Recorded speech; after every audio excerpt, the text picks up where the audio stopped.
नमस्कार, आप देख रहे हैं फर्स्ट बिहार झारखंड और मैं आपके साथ वंदना। झारखंड के पूर्व सीएम हेमंत सोरेन को सुप्रीम कोर्ट से राहत नहीं मिली है। सुप्रीम कोर्ट का हेमंत सोरेन ने दरवाजा खटखटाया था ताकि उन्हें अंतरिम जमानत मिल जाए, लेकिन वो खाली हाथ ही वापस लौट गए हैं। आपको बता दें कि 31 जनवरी से ही हेमंत सोरेन जेल में बंद है। 31 जनवरी को मनी लॉन्ड्रिंग के मामले में हेमंत सोरेन की गिरफ्तारी हुई थी।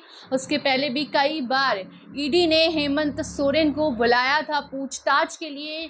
जब हेमंत सोरेन ईडी के बुलावे पर नहीं पहुंचे, उसके बाद 31 जनवरी को हेमंत सोरेन की गिरफ्तारी हुई और उसके बाद से लगातार वो जेल में बंद चल रहे थे। बीच में एक बार अपने चाचा के श्राद्ध क्रम में हेमंत सोरेन जेल से बाहर भी निकले थे, लेकिन वो सिर्फ कुछ घंटों के लिए उन्हें राहत दी गई थी। अब एक बार फिर से जब वो जेल में बंद हैं तो वो बाहर आने की कोशिश कर रहे हैं। और इस बीच अब खबर ये है कि हेमंत सोरेन के बाहर आने को लेकर जो सुनवाई है वो 13 तारीख को होगी। 13 तारीख को देश भर में चौथे फेज का मतदान होगा और उसी दिन ये सुनवाई होगी जब मालूम चलेगा कि हेमंत सोरेन जेल से बाहर आएंगे या नहीं। आपको बताना चाहेंगे कि हेमंत सोरेन झारखंड के पूर्व मुख्यमंत्री हैं। जब उनकी गिरफ्तारी होने वाली थी उसके पहले ही हेमंत सोरेन गायब हो गए थे। उसके बाद उन्होंने सीएम पद से इस्तीफा दे दिया और उसके बाद उनकी जब गिरफ्तारी हुई तो लगातार वो जेल में बंद हैं।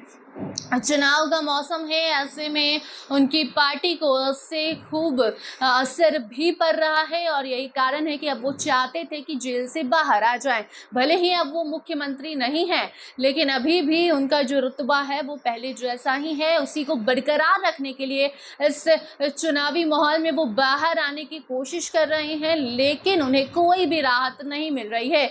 एक तरफ जहां दिल्ली के मुख्यमंत्री अरविंद केजरीवाल को आज बड़ी राहत मिली है और 1 जून तक के लिए वो जेल से बाहर आने वाले हैं, तो वहीं दूसरी तरफ हेमंत सोरेन की जो याचिका थी उस पर सुनवाई सुप्रीम कोर्ट में होनी थी, वो सुनवाई अब टाल दी गई है और ये सुनवाई अब 13 तारीख को हो सकती है।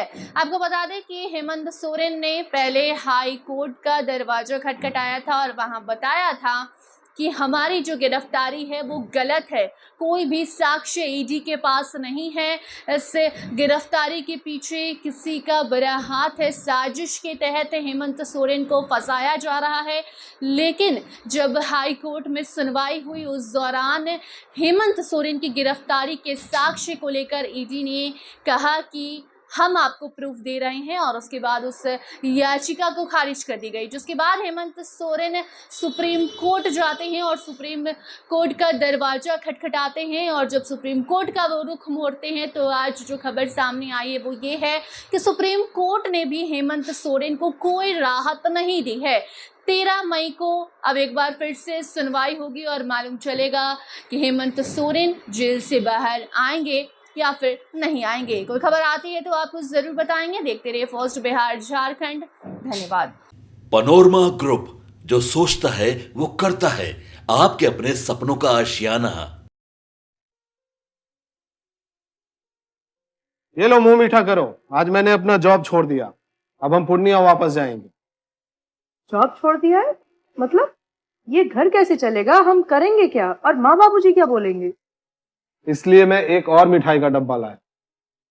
अपने बिजनेस के लिए लोन अप्रूव हो गया।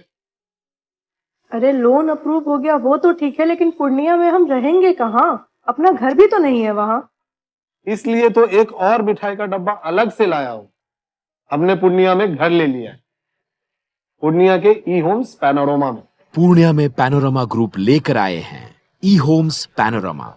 बड़ा घर, आलीशान जिंदगी और अत्याधुनिक सुविधाओं के संग। अरे अब क्यों मुंह मीठा करवा रही हो? क्योंकि हम घर वापसी जो कर रहे हैं।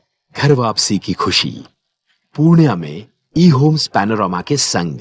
ई Homes Panorama, luxurious lifestyle redefined.